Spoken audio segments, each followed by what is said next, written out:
Muslims. Some think anti-Muslim feelings are being exploited by politicians. Here's Andrew Thomas in Sydney. Is there a strand of Islamophobia running through Australian society? And if there is, should politicians be exploiting it? Say no to burqas, says this mural in a central suburb of Sydney. Multiculturalism isn't working, believes the man who painted it. Immigrants to Australia should integrate more, leaving alien customs at the door. Others round here say the mural is simply racist. Since it appeared in September, it's been vandalised and had to be repainted more than 40 times. But there's no doubt it taps into something. And over the last few days, the sentiments it expresses have spilled over into national debate. On the day of the funerals of some of those who died in the Christmas Island asylum boat sinking, the immigration spokesman of the centre-right opposition party questioned why taxpayers were paying for surviving relatives to attend. Any other Australian who wanted to attend a funeral for someone who died in tragic circumstances would have to put their hand in their own pocket. A day later, the same politician was reported to be encouraging colleagues to exploit anti-Muslim sentiment for political gain. The Labour government called for him to be sacked. Some opposition colleagues were critical, but the party leader backed his man, and others went further. Islam, said one, is the problem. After an absence of the word for many years, the governing Labour Party this week reaffirmed its commitment to multiculturalism. Support for that on the Sunday morning talk shows. We think it's excellent that the M word is back in the Australian political narrative. We're a multicultural community, we're a multicultural society, and that's what makes Australia great. But it's away from the studio sofas in the community where anti-Islamic comments have the biggest effect. Past experience shows that when these comments are made, there is a reaction from people, and it's a negative reaction. Australia is an immigrant nation. 44% of people were either born abroad or have at least one parent who was. There are opposing views, though, on how best to hold all those in the country together. Andrew Thomas, AlJazeera, Sydney.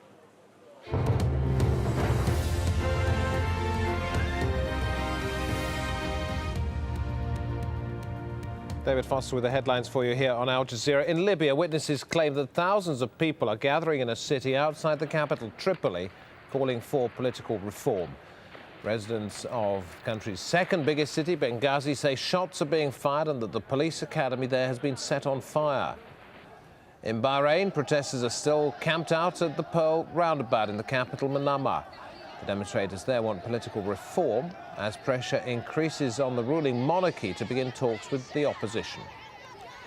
Yemen's president says he wants a compromise with protesters who say he stepped down. President Ali Abdullah Saleh is offering to oversee a dialogue between his ruling party and the opposition. Anti-government protests have continued in the capital, Sana'a.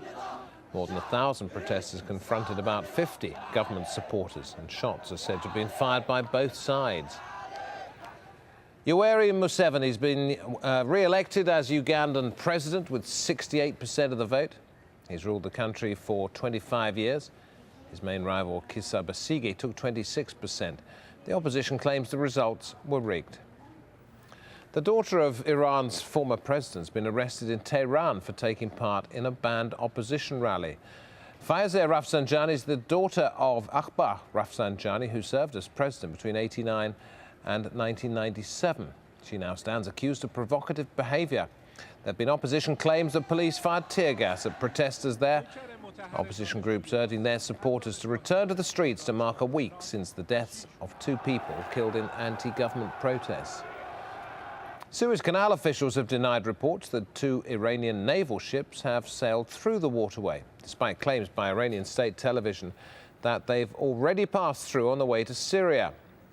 Israel's Prime Minister Benjamin Netanyahu says it's an attempt by Iran to broaden its regional influence. Afghan medical officials say at least 40 people are now known to have died in Saturday's suicide bombing, making it one of the worst attacks in months. The Taliban says one of its bombers blew himself up at Kabul Bank in Jalalabad. 73 people were hurt.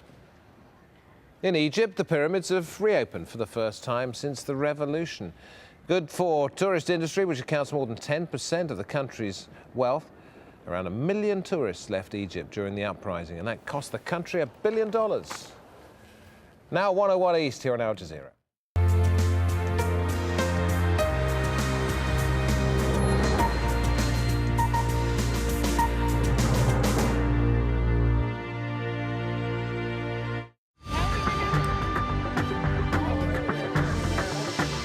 North Korean leader Kim Jong-il's love of film is well documented, but few outsiders know that he's revered as a genius of cinema by his own people. Filmmakers Lin Lee and James Leong are the first foreigners to gain access to the Pyongyang University of Cinematic and Dramatic Arts, a center where young actors are handpicked to serve a massive propaganda machine. I'm Fauzia Ibrahim. On this edition of 101 East, we provide a rare insight into the beating heart of North Korea's extraordinary film industry.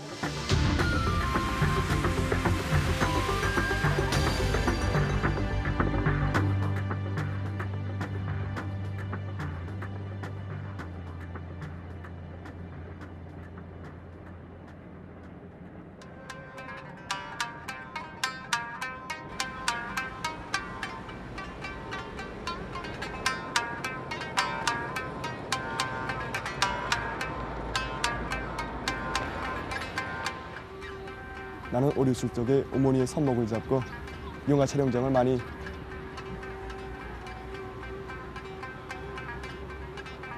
앞날에 나의 그 꿈에 대해서 새겨지게 되었습니다.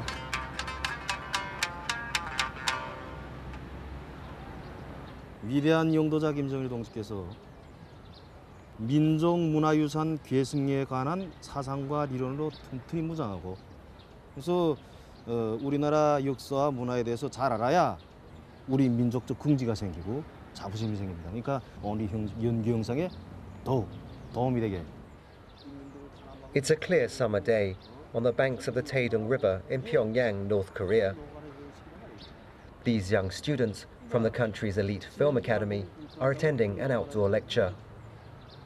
사회주의적 애국주의는 그 어떤 추상적인 개념이 아니라 조국의 풀 한 포기, 나무 한 그루 이걸 사랑하고 아끼는 데서부터 싹 드는 것이라고 장군께서 가르치셨어요. 그러니까 이 우리가 민족 전통에 대해서 잘 아는 것도 우리가 애국심의 발현이다. 애국심의 발현이. Filming this encounter, a single session lasting just a few hours, has taken us an entire year to arrange. It was in 2008 when we first asked for permission to make a documentary about North Korea's aspiring film workers, as they're called here. Months of negotiations followed, but the answer was always the same. The Pyongyang University of Cinematic and Dramatic Arts was closed for renovations. But then, in mid-2009, we received word that we could meet the students outside the campus. 평양연극영화대학 배역과 2학년 학생 김문범입니다. 그리고 우리 어머님은 1970년대부터 배우 생활을 해왔습니다. 위대한 장군님께 큰 기쁨을 드리고 저희 아버지는 1970년대 그때부터 배우 하시다가 연출가로 해서 지금은 연출을 하고 계십니다. 배우들의 희망이라고 볼 때 크게는 배우로